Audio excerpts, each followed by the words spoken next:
Welcome back, Inebri-arts. This is Andy, the Inebri-art podcast, and we are back again at the Dirty Water Distillery, one of our many homes away from homes. They're all distilleries and breweries. I don't know what that says about us. But in our ever-expanding quest to bring in more and different creative people, I have a harp guy. So we brought in Harpist. Is that the correct term? Harpist? Yeah. Okay. Nicole Anderson, welcome to the show. Thank you. So that's not a run-of-the-mill common... We don't get a lot of harp players on the show. Yeah. You're our first. I feel honored. So how does one get into the harp? I mean, have you always played it? Was it a family thing? No. I have a, forgive me family when they listen to this, I have a pretty unmusical family, but they know that. They have, like, that happens a lot, yeah, though. they have, we like, get a lot no of musical musicians who are talent. like, oh, my family's not into music at all. Yeah, no. But I kind of fell into it, which is funny because there are a lot of harpists that are like, oh, it was my dream to play the harp, and I couldn't wait to get my first harp, and then I finally could afford it, and I bought it. I'm like, yeah, no, that wasn't me. I actually played piano first. I started playing piano when I was 7, and really enjoyed it. Like, it was pretty obvious from a young age I was very musical. So my family was like, yeah, let's get her into lessons. And then took lessons for about 5 years before I started thinking about taking up a second instrument. Didn't really know what I wanted to play. And then there was one night my family and I were at my aunt's wedding, and they had harpist at their cocktail hour. Yeah. And so my mom comes up to me and she's like, Nicole, did you ever think about playing the harp? And I'm like, no, because, like, I had never even seen one until that night in person. So then it sort of, like, put a bug in my ear, and I was, like, watching the harpist, and I was kind of looking at the instrument, and then she saw me looking. Right. And she calls me over, which Sure. was very nice of her, and she started talking to me. I told her I played the piano. I'd been taking lessons for a few years, and she was like, oh, great. Well, do you want to try the harp? And I'm like, okay, cool. So she actually, and I'm thinking, like, now in retrospect, I'm like, wow, she was, like, on the clock, and my aunt was, like, totally cool with her doing this, too. But I was like, she actually let me come in and play? Okay, cool. But so I sat down and she taught me how to play chopsticks. On the harp? Yeah, okay. On the harp, which of Yeah. course is like the least harpy song ever, but it was easy. So I have like pictures of me with like the worst finger technique ever. It looked like I had claws and I'm like plucking the strings. But she actually also taught lessons in addition to doing the wedding harping. So my family comes over and they're like, Nicole, you're distracting the harpist. And I'm like, she called me over. But of course now we know she had an ulterior motive. Right. She's like, I teach lessons She was too. trying to get a student. Right, and Yeah. she did. Long story short. So she became my teacher for a number of years, from age 12 until college, and then continued playing in college, played in the orchestra, and did some independent study work through school. So, it just sort of took off from there. So was it like an easy stroll onto the college orchestra? No. Being just like, I play harp, and they're like, we don't have one of those? Or? No. So I ended up not majoring in music. I majored in psychology. Ended up getting my master's in psychology. So I minored in music, so I was able to kind of integrate my instruments that way. But they had an orchestra that was for non-majors. And, of course, once they found out that there was somebody who played the harp who wasn't majoring in harp, which of that I was the only one, Yeah. they're like, come on board. Oh, but wait, this semester we don't have any songs with harp parts. So just, stay put. Just stay signed up. But next semester, we want you. Okay, fine. So spring semester rolls around. They're like, yes, we're doing a song with a harp part. I'm like, okay, great. And, I was like a fish out of water. Like, I had done a little bit of orchestra, like one song in high school, and it was, like, not the prettiest thing because my technique wasn't great and I just could not follow along that well. So college, I was a little bit better, but this conductor, like, he meant business. Yeah. So, and he just expected me to, like, be the shit. I was not. So, In retrospect, though, was that like a good thing? Did you, like, it pushed you to be better? yeah, I mean, I guess it did, but it was then when I realized, like, for sure, I do not want to be an orchestra harpist. Like, it's just not my thing because, you know, most orchestras, unless they're massive, we are the only harpists. We are the only ones taking care of that part. And it's usually just kind of sitting there for, like, 100 measures and then, oh, here comes a gliss. So, like, you have to, like, really know the song or be really good at counting, which nobody is. So we just really have to know the song, know when to come in. And I imagine, like, over time, people get used to it, but it was just not my cup of tea at all. But, you know, for experience purposes, I'm glad for it. But, yeah, that was my foray into orchestra, and it was very short-lived. So once you started, like, learning and taking the private lessons and before you got into the orchestra, was it just kind of like, oh, I'm just going to do this for fun, or... Yeah. You're going to be like, oh, I'm going to make a rock and roll band with a harp? Or, what was your motivation? Nothing like that. So my teacher, given that she was also a wedding harpist and she did a bunch of functions, so she called it commercial harping, where you're basically freelancing. Yeah. She was grooming me for that. And I kind of knew back when I was 12 and, you know, a teenager, I was like, yeah, okay, I know she's trying to do this and she wants me to go to school for harp. She wants me to major in harp performance. And then she wants me to start my own business as a commercial harpist because that's what she did. So I was okay with this because she taught me how to take any genre of music and arrange it for harp. So she would say, hey, you know piano, so take your piano music and arrange it for harp. I'll show you how. That was probably the most valuable teachings that, like, she could have ever done because I now, like, arrange at the drop of a hat. And I'm like, oh, this is so easy. I have other harpists, like, on their, like, on the Facebook groups. They're like, does anybody have the harp arrangement for Perfect by Ed Sheeran? And I'm thinking, like, why don't you just get the music, right? And then just play it. Like, it was confusing to me that, like, not everybody did that. But that was kind of, like, what my teacher's strength was. So she's like, Nicole, I'm going to teach you this. Because, so, like, brides and grooms are like, oh, we want a harpist, but we still want to know, we want songs we're going to recognize. Right, of course. And there are plenty of harpists who do wonderful arrangements of a lot of music, but to be able to say to clients, oh, by the way, I have hundreds of songs in my repertoire, and if I don't have a song, you just tell me it, I will learn it for you, no big deal. What has been, like, the weirdest request? I actually love this story, and I, for some reason, did not think it was going to come up. But I had a harpist who insisted, a bride who insisted on walking down the aisle to Isn't She Lovely by Stevie Wonder.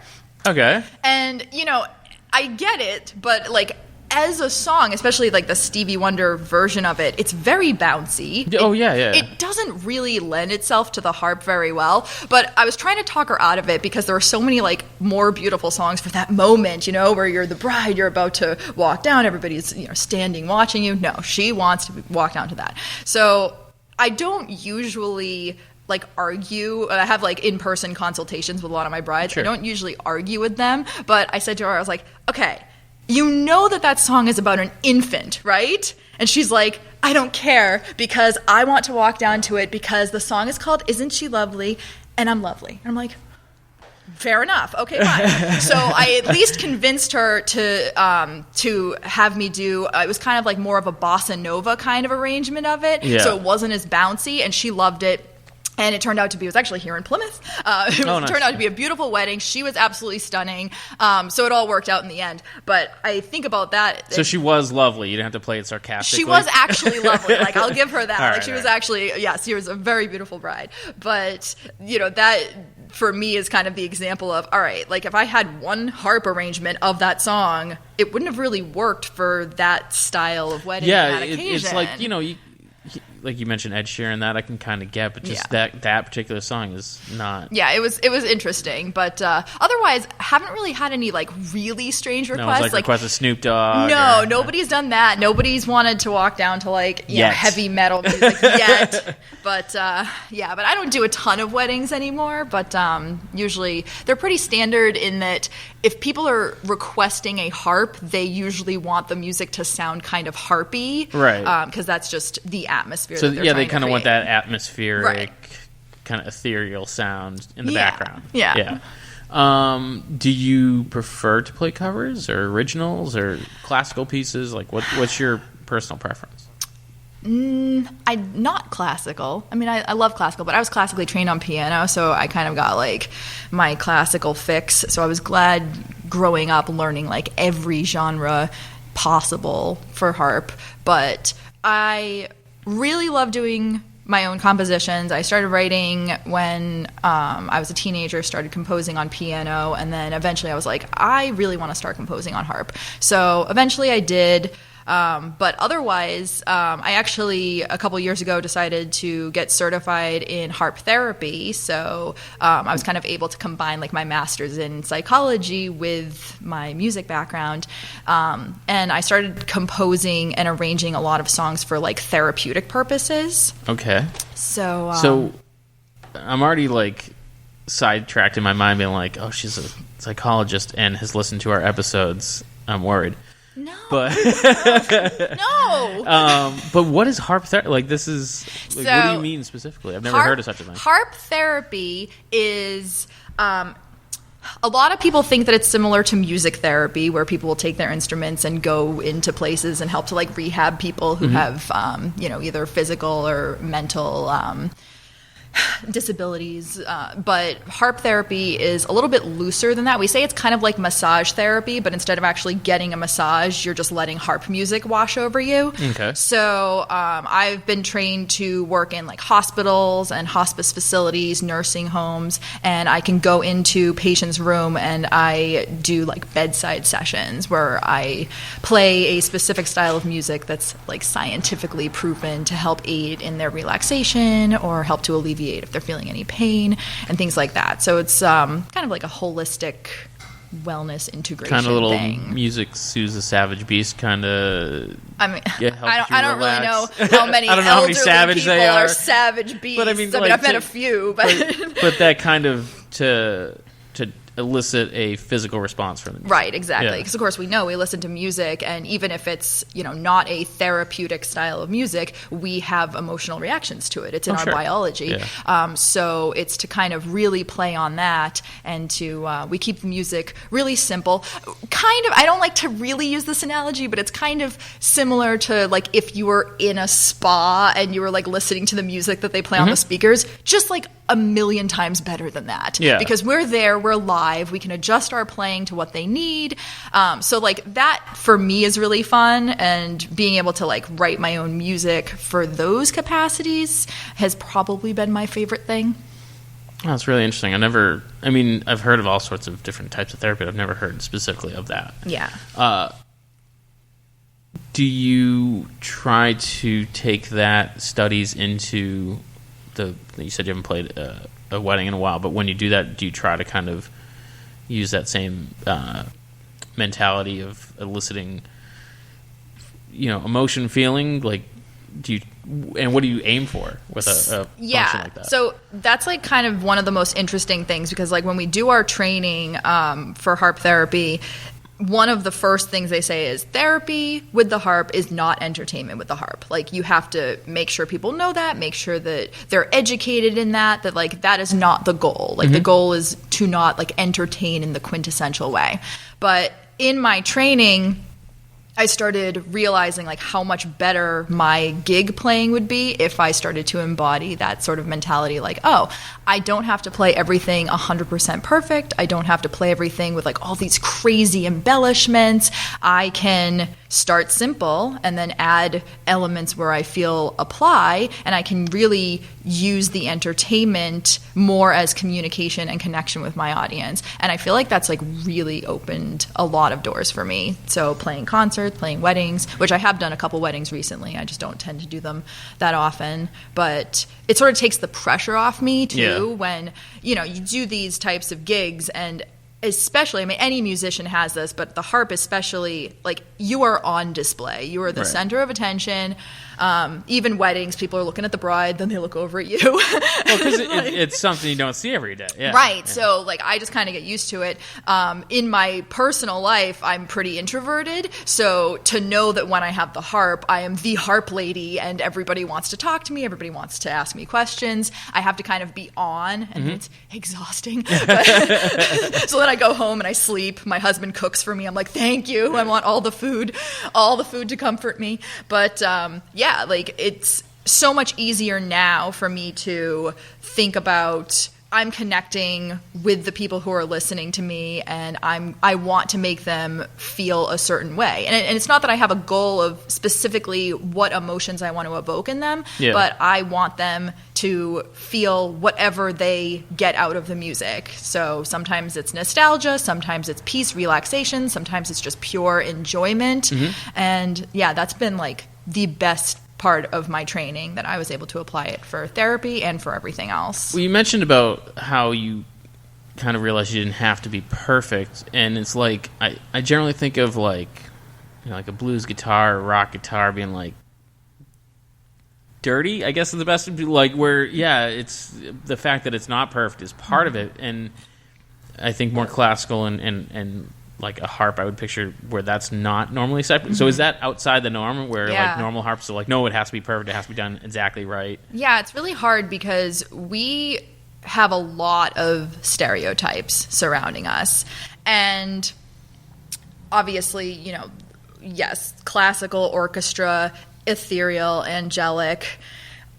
So we feel like we have to kind of put on this air of we're always sitting up straight and we're playing beautifully. And because the harp is so pure, like everything we play, we pluck a string, it's going to sound pure, it's going to sound peaceful and very elegant, which is great, but it is a double-edged sword, because a lot of times, and we see this with like clients especially, where if they're researching harpists in the area, like, oh, what harpist do we want for our wedding? They're not really thinking, well, which harpist is going to have the style that best fits what I want? Which harpist is going to have the personality that I want? They're just thinking, oh, which harpist, you know, has the best price and is available that day? Oh, look at this one. Their harp is really pretty. Or the harp is really pretty. Some people love the gold harps. Some people hate the gold harps, you know? So, you know, we kind of get a little bit irked because they're not really focusing on, like, we are not all the same person. And we have, you know, different fortes and very different personalities. So, like, that's kind of the thing that we did an Instagram challenge last spring where a couple of the harpists, you know, they like gave prompts and they were like, we want to learn about other harpists. And one of the prompts was Harp Rebel. And so many of us were so passionate about talking about how we are not the typical harpist with, you know, this like prim and proper demeanor, like never swearing, right? Things like that. So I posted a picture, like I have a tattoo on my calf, and I posted a picture. A harpist with a tattoo? I do. I have a tattoo, and I would get more. I just don't know what I would get. Treble clef. Oh, okay. It's pretty big, though. It's a good, like, 3-4 inches. Like, it's legit. Got it here in Plymouth. Hey. Cobra Customs? What? Cobra Customs? Yes. So, and I don't remember the guy's name. Apologies, but yes, it was a Cobra. So, like, it's a pretty legit tattoo, but I posted a picture where I was standing like column towards me and my foot's like up on the soundboard and you just see my tattoo and I'm like, Harp Rebel. But yeah, it's funny how like we really do, like as harpists, we have to really struggle to open people's eyes. Like we are not like all these like, oh, hello, my hair waving in the breeze and me floating around. Like, it's just not really who we are. I know I've seen online, and I'm sure listeners will know who they are, but there's like twins that do kind of like rock music. Oh, yes. Camille and Kennerly. Oh, see, I mean, you know there. Mm-hmm. So is that kind of like something that the internet's making more people aware of? Is rock harp a thing? Yeah, I mean, so their, as far as I know, their most viral YouTube video is when they covered Metallica. Yeah. And I really appreciate them. I've never actually talked to them. We definitely were like 2 degrees of separation. Mm-hmm. I could easily reach out to them and be like, hey, I'm another harpist, because we're such a small community. Yeah, like I can't imagine. Right. So it's like not like, you know, oh, they're like pretty much celebrities and I'm just a peon. But so like it would be cool. But yeah, they definitely help to pave the way where some of their covers, I mean, they've done like Justin Bieber covers, so like they have like a whole array, and people love them because they're cute and they're twins and they're really good at playing. Yeah, so they sort of have the whole package. It's that whole weird thing where they're like twins and twins are like inherently weird. Well, you know, I mean, they seem really nice. You know, I follow them on Instagram. Just more, you know, that. sideshow's not the right word. No, but I mean, it is. I mean, obviously, like, do I think that, you know, they'd be as popular if they weren't twins? Yeah, like, absolutely not. No. Yeah. No, even though, like, they have every talent and skill that they should be, as many harpists do, but it's tough because, you know, you need to have that kind of niche and that branding, and you need to have that je ne sais quoi, and theirs is twins. But I will say, though, that they... like, even when they post, like, their behind-the-scenes stuff, like, they have really relatable and catchy personalities, too. Yeah. And that's something that I love because, like, a lot of times the people that only watch their performances, they're very, very theatrical. And it's definitely not, like, it is the opposite of how I like to perform. Like, they wear the costumes and, you know, they do sometimes have their blonde hair blowing in the breeze. Yeah, sure. Sometimes, it's a music video. Right, it is. I mean, and they definitely, and let's give them a lot of credit, they do a lot of the stuff themselves. Like, they do all their merchandising, all their managerial stuff. Like, they do a ton of stuff on their own. So they work really hard. But I don't think people a lot of times realize that, you know, that's not who they are as people. As many of us harpists, you know, we kind of put on these airs of people when they're hiring harpists or when they see a performance by a harpist, they expect a certain thing. And they expect sort of, you know, that more dramatic, you know, elegant persona. But behind the scenes, that's, you know, a lot of us are a lot more humble than that. So... do you have or intend to start a YouTube channel? Is that something that, like, you want to kind of capitalize on? I mean, the way music is now has changed so much. Yeah. I resisted for, like, such a long time, like, all the social media stuff. I've had a YouTube channel for a while, never did anything with it. And then last year... was sort of like the first year where I started getting really comfortable with the approach that I wanted to take with my music, and I started posting more stuff to YouTube, and it's still really small. Don't do a ton of stuff with it, but I have like close to 50 subscribers, and I'm sure if I worked on it, I could get more. Hasn't really been a priority. But I ended up building like a decent amount of followers pretty fast on Instagram, and at least now like people know who I am, which is good. But yeah, I mean, I really do think, like, there are still some harpists that they say, like, I don't want to do it because, like, what if people steal my music and stuff like that? But I'm like, that is a risk that I'm willing to take because otherwise people wouldn't even know to listen to my music. Right. And most people are going to be honest and they're not going to do that. So yeah, I mean, I think it's really a good thing. I started a side project last spring called The Hiking Harpist, and I started Okay. if you could see his face right he's like, what? So with that I started like a separate Instagram and a separate YouTube. Well, I just have visions of you hiking with this giant harp that's sitting behind me. No. I brought a 34-string harp today for those of you who you know are wondering. It's about what is it, like 4.5 feet? Yeah. And then my big one's like 6 feet. I have two at home that are smaller. They're called lap harps, and they're like 25 strings, 3 feet long, lighter weight. Do you make your husband carry those around too? No. He hardly ever helps me with this one, too. It's just like, I have back problems. Harpists have back problems. Like, you don't understand how tough it is ergonomically. But anyway, yeah, so the smaller harps are mostly used for therapy. It's easy because we can just kind of carry them into, like, patient rooms and stuff. So you can go from room to room kind of thing? Yeah. So they're very portable. So I prefer them. They have straps, so we just, like, strap them. But those ones... So what is a hiking... Let's not deviate from my actual confusion. Yeah. What is a hiking harpist? So it was so weird because I decided, this is probably like, at this point, maybe like a year and a half ago, I started taking like online like social media marketing courses and stuff just to kind of see what I could do to like build my business. That was around the time, like once I got certified in harp therapy, that's when I made the decision that I like really wanted to start building this business up to full time. Yeah. So I'm kind of in the process of doing that now. So I was like, all right, I want to like really learn how to brand myself. So took some classes, and one of them was on like YouTube marketing. Yeah.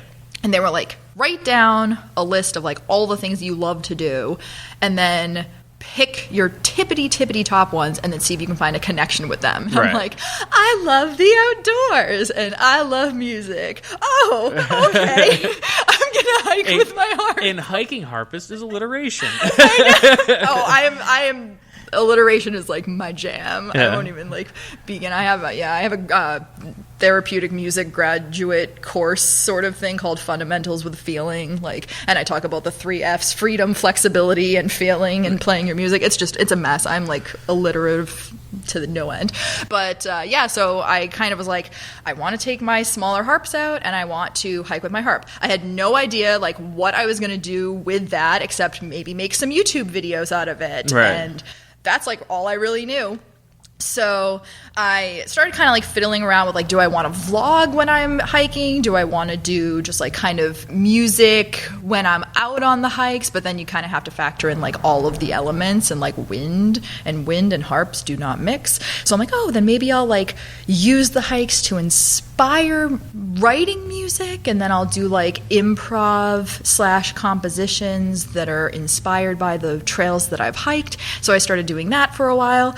But then it sort of like became this thing where, of course, I'm out on the trails, and if there are other people are like flabbergasted by it. They're like, oh my gosh, a harp? You don't see that every day. And I'm like, well, I do. But, but I was like, no, I get it. So then it's starting to kind of see their reactions, and it was like such a conversation piece. And like I said before, I'm pretty introverted. So I'm like, all right, I'm doing this, and I know that like everybody's going to want to talk to me, and I cannot hide. But I started realizing that it's like such a good opportunity to start educating people on like, oh, this is a therapy harp. I am a therapeutic musician. Yeah. And so then I started studying like nature therapy and forest bathing and things like that, like the effects of nature on health and wellness. And so many of the effects are really similar to the effects that you get in a harp therapy session. Mm-hmm. So that way I was able to educate people in the sense of like, oh, here you're feeling these benefits of, feeling at peace. You're probably going to sleep really well tonight. Like you're hiking on the trails. Harp therapy, a lot of the same effects. I have to. What is forest bathing? Because that sounds like skinny dipping.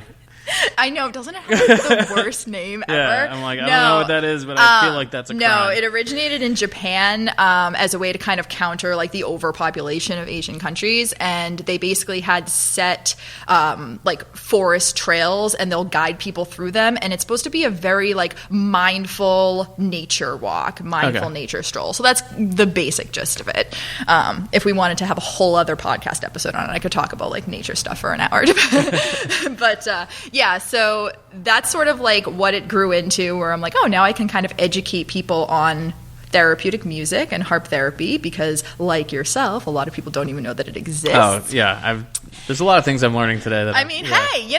But it's been like so much fun. So I actually just put down a deposit for another harp, which instead of wood, it's made of carbon fiber, and carbon fiber can hold up to the weather elements a lot more easily. So like extreme temperatures, it's actually waterproof. Like I could bathe in a waterfall with my harp, and the waterfall is cascading down on me. Be like, I am the hiking harpist. So now when you do this, do you bring like a GoPro with you? Or? Yes. Yeah. Well, I bring my husband. Okay. So he is literally your roadie. I mean, he's really not. When I have my big harp, my dad actually usually helps me. Do you credit him in the videos? No, he's kind of like really behind the scenes. But dude, we gotta talk about unions here. I know, right? I'm starting to like kind of bring him like into the forefront a little bit more. But he, like, I also do like amateur photography. It's always just been like a really fun hobby of mine. So that's like one of the reasons why I've always loved to like be outdoors and hike. Like I just love to do landscape photography. Mm-hmm. So I've been kind of trying to teach him how to like be like my Instagram husband. Be like, Anthony, you have to take the picture this way, and no, you're making me look too small, and why am I not centered? This is not framed correctly. Right, it's not framed. The rule of thirds, come on, man. Yeah, like, seriously, like, yeah. But he, Yeah, he's really been like taking it in stride, and he likes to hike too. So it's not like I'm just like, hey, all of my interests come with me and have this be the most one-sided marriage in the history of the world. But no, like it's been really enjoyable for us both. And you know, most of the time we're on the trails and we're actually just like chatting and hiking, and we're not like constantly like, oh, we have to get all the photos and all the videos and stuff. You know, we take our moments to do that. So when you hike with your harp, do you hike to like a point and then play? Is that kind of the...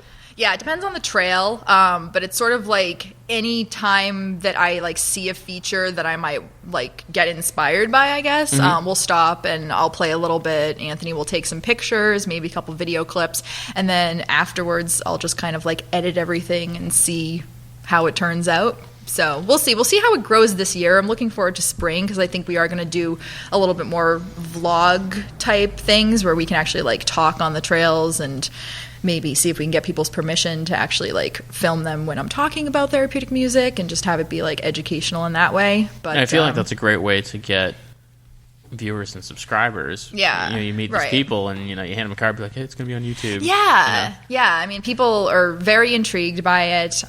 When people found out that I was doing it, especially like I'm very into like the yoga world and wellness and stuff. I do a lot of like harp accompanied yoga classes and stuff. And why? And this is kind of a not apropos of nothing, but you know, offshoot. Why do people feel the need to include things with yoga? Because you know, there's hot yoga. Now I learned there's harp yoga. There's beer yoga. There's baby goat yoga. Oh, which I've done twice. I have no shame. Did you get pooped on? Yes, especially the first place we went, they gave the goats treats, and they're like, "Yeah, don't give them too many treats at once." But it's like you give a goat treats, of course they're gonna crap. So they're gonna shit on you. Yeah, but yeah. Anyway, I think the best way to put it is it doesn't need to have something in addition to yoga because yoga is so beneficial on its own. But similarly to like when I bring my harp in nature and people are like, oh, but the hike is enough for me. I don't need the, you know, the peaceful, ecologically sound music too. I feel like the harp makes the most sense. Well, because part of yoga is to kind of like relax. Well, that's kind of what it is. It's combining these sort of like integrative therapeutic modalities, and you actually get this like more depth to the benefit of it. So it's like you're getting, like all of these approaches. So like I love yoga, but there are a lot of yoga classes where like I'm distracted by the music that's playing because it's just a recorded thing, and I'm like, this does not go with like what we're doing right now. But there's really nothing they can do about it. You have a live harpist there. It's like I'm playing according to what the energy of the room is, and you're also getting the vibrations of the harp because the harp is the most resonant instrument. So like I sit with my therapy harp on the floor, and the people that are nearest to me, they're like, oh my gosh, I could actually feel the vibrations too. Oh yeah, sure, yeah. So they're kind of getting like massaged by it in a way. And then that goat over there shit on me.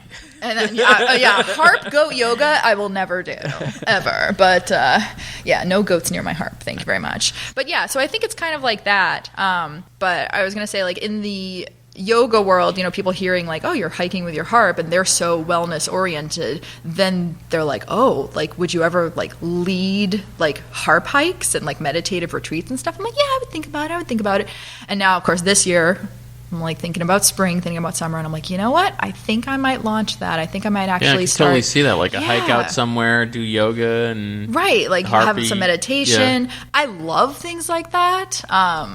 Like I think that it would be pretty fantastic. So I'm thinking about sort of adding that to the whole hiking harpist thing. So we'll see. Stay tuned, people. I'm local on the South Shore, so if you hear about harp hikes, it's me. Come and join me. And check out the YouTube channel. Yep. So that's really interesting. Like this whole thing came out of you were playing at a library. Yeah. That my landlady saw you playing at, and she's like, she was really good. You should check her out. And I'm like, sure, I never had art. But this was way more interesting because it never occurred to me that I figured it'd just be like about music. Yeah. It started. So you said you're trying to make this a full-time gig. Mm-hmm. Now, there's always that transition of taking something you love and making it work. Yeah. How has that been? And is it a bit of struggle? Is it everything it cracked up to be? Do you have those moments where you're like, I just don't want to play the harp? Not really. I'm not as into it as a lot of harpists. Like harpists, like they go on vacation and they're asking, who is in Philadelphia? Because I'll be there for 2 weeks and I want a harp to practice on. Can I borrow your harp? I'm not that type of person. I'm like, no, I'm going to go on vacation and I'm cool. Go on vacation. I'm cool. Like I do not need to play the harp. So I think having that sort of balance in my life has been really helpful. And I also think piano, like being my first love, that would probably be really hard for me because when I play piano, I just want to play piano for the joy of playing piano. I've done a couple professional piano gigs and it's just not really the same. But because I was taught from such an early age to kind of use the harp like with that purpose, I was always kind of okay making money at it. And I mean, I started making money at it like when I was still a teenager. So it's just sort of always been like, okay, I can enjoy it on my own time, but I can also make money with it. And the harp is a really good instrument to make money with because, because it is so unique. It is. It's unique. And, but like any musician, I mean, it is a struggle and a half. It is. It's really, really hard.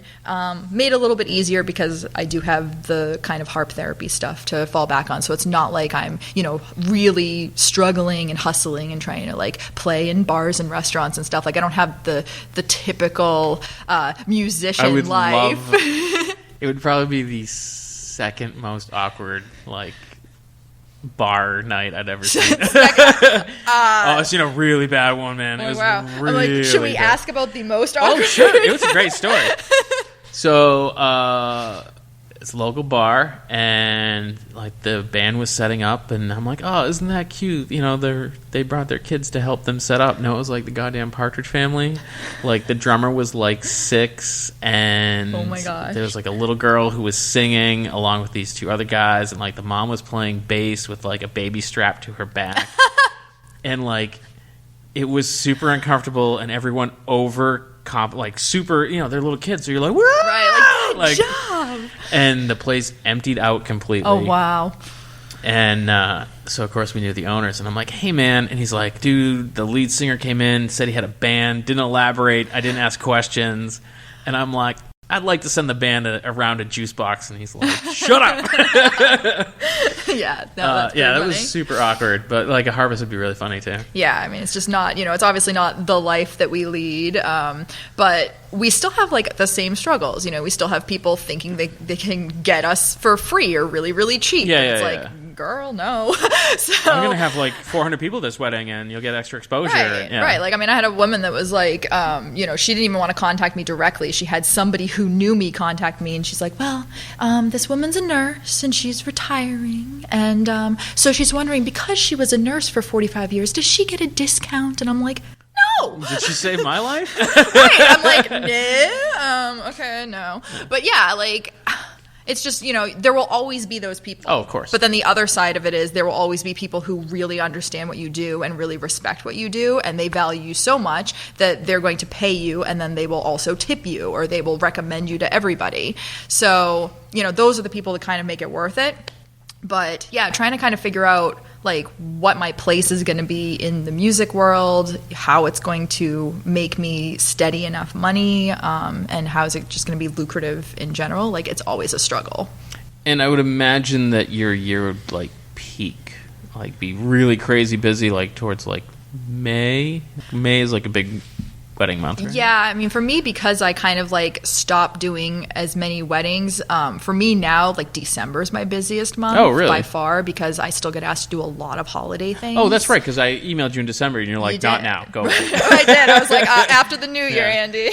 Yeah, but the last couple of years, December's just been pretty crazy. But yeah, the thing at the library, they have me pretty much every year. But like, that's funny that you mentioned it, because you were like, yeah, I didn't know what to expect. And like literally on the way down, I was saying to my husband, I was like, he's gonna not know like what's going on, because he's like, he's thinking it's this harpist who like plays for But honestly, that's my natural state of being. Hey, if it works for you, great. No, and that's part of what I love about this is I notoriously don't do any research whatsoever, because I don't want to have any preconceived notions. Yeah. I don't want to. I mean, I like that too, though, because that would have never been if I had done harp research, I'd be like, well, when was a harp invented and how long have you been playing? And I would have never gotten to... that's interesting too. But absolutely, but I would have never gotten to harp therapy. Right. And like, I appreciate it too because, again, like going back to like the stereotypes of harpists and stuff, like I could be out on the trails and people have come up to me going, oh, is this to like market yourself for weddings? I'm like, no, no, it's not.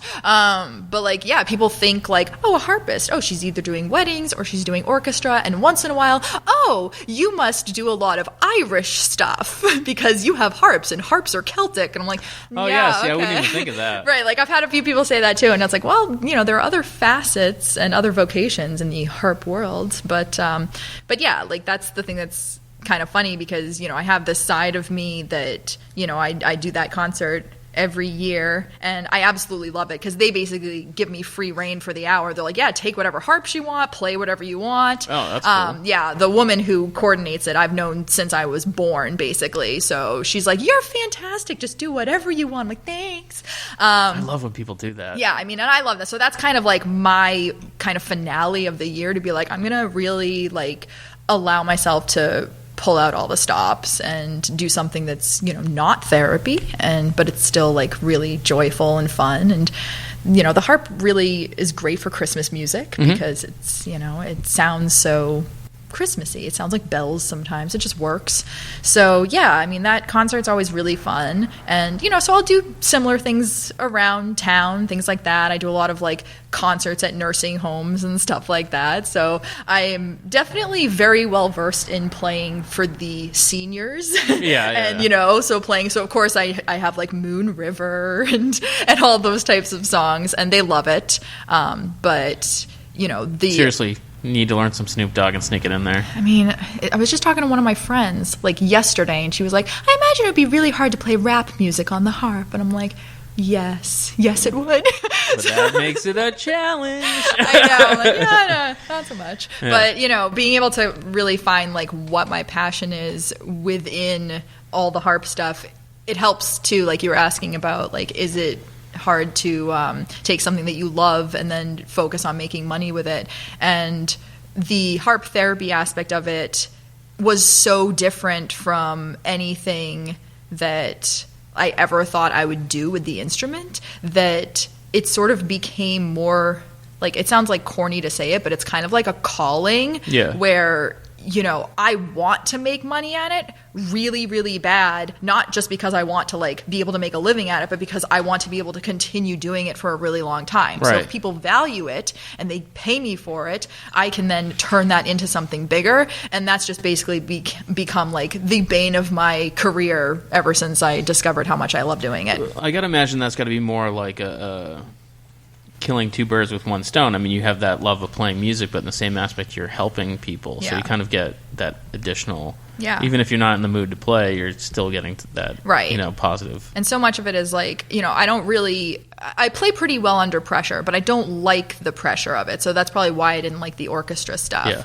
But being able to just sort of have like a more intimate setting, whether it's playing just one-on-one with a patient or I do some like small group therapy type things or the yoga classes, it's very low key in comparison to like the other things that I've done with my instrument. So I think that I really like because I'm able to really just like be in the moment, feel the energy of the room, and kind of just improvise accordingly. And then like I feel it too. So they're the people that are on the receiving end and they're saying, oh my gosh, that was like so relaxing. But even though I'm doing the playing, I call it the therapeutic musician mindset. I like coined that term, but it's sort of this ability to remove yourself from playing and just really let the instrument do the work, and you're just merely like a messenger for it. If you're able to really do that, then like you start to feel it. Right. And it's really crazy like how palpable it ends up being, where like you just feel just like this energy, this like peace kind of just like wash over the entire room.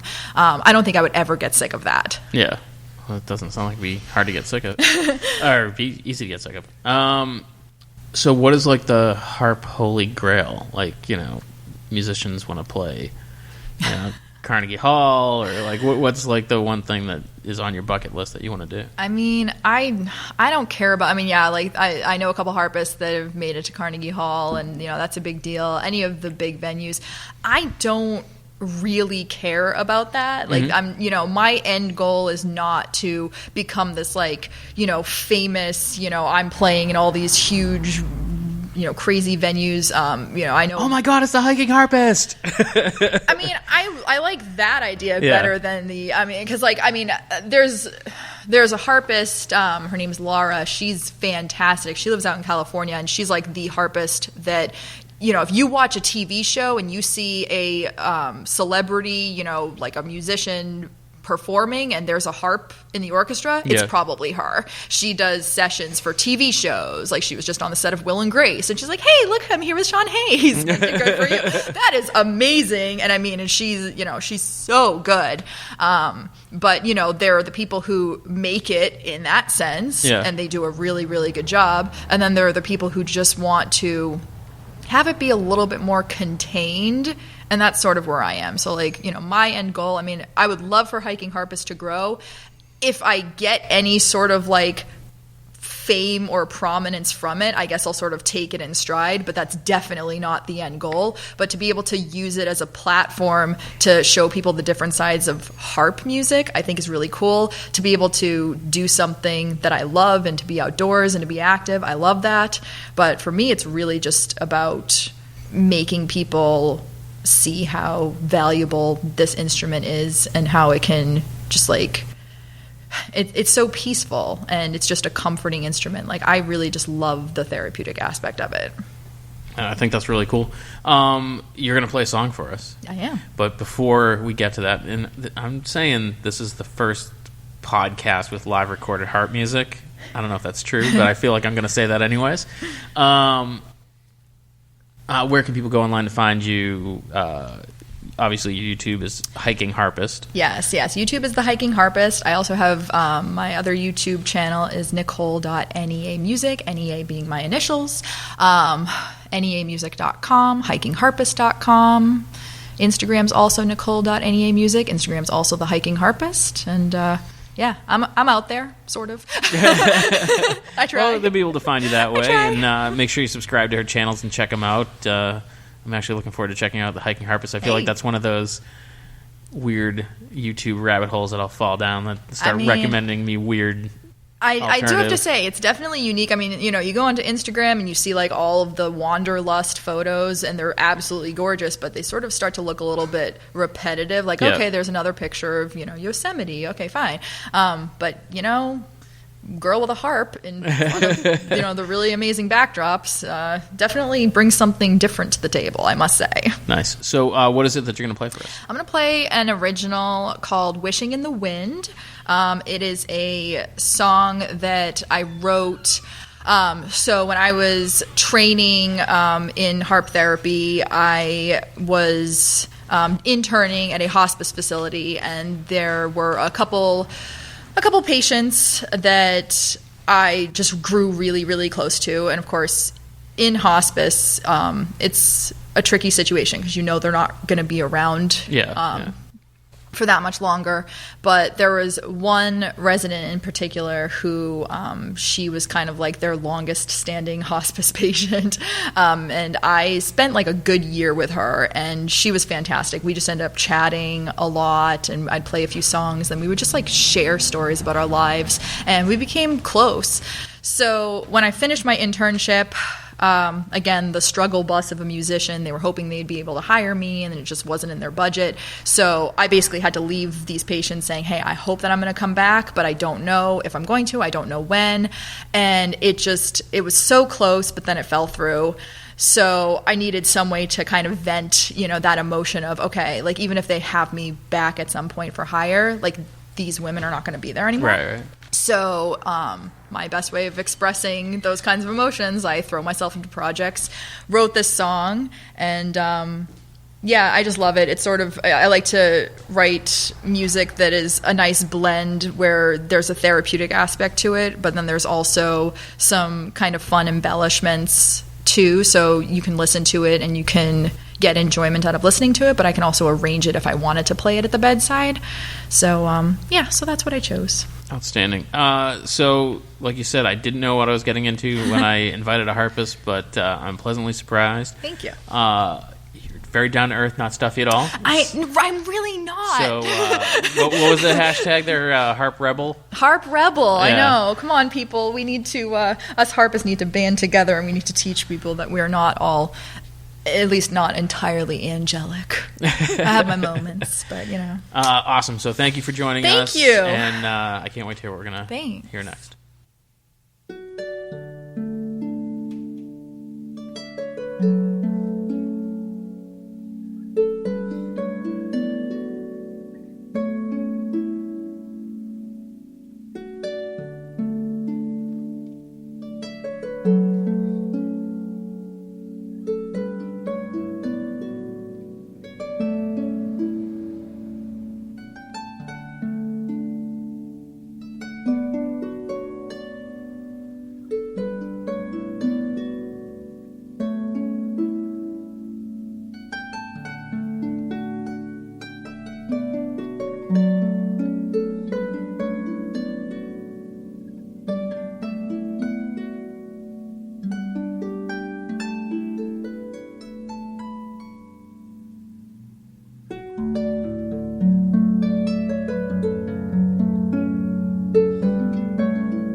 And thanks for checking out the show today, listeners. If you enjoyed the content today, you can go over to patreon.com/Inebri-art to support the show. You can join over there for just a few dollars a month and help us provide this fun content that you just checked out. You can also email us at Inebri-art.com with your questions, complaints, and concerns, or you can find us on all social medias at Inebri-art or at Inebri-art6 on Instagram. And also don't forget to check out our other shows, Bar Talk Podcast, Old Colony Cast, Inebri-art, and all the other shows on the Inebri-art Network, which you can find at Inebri-art.com. Thanks again for listening.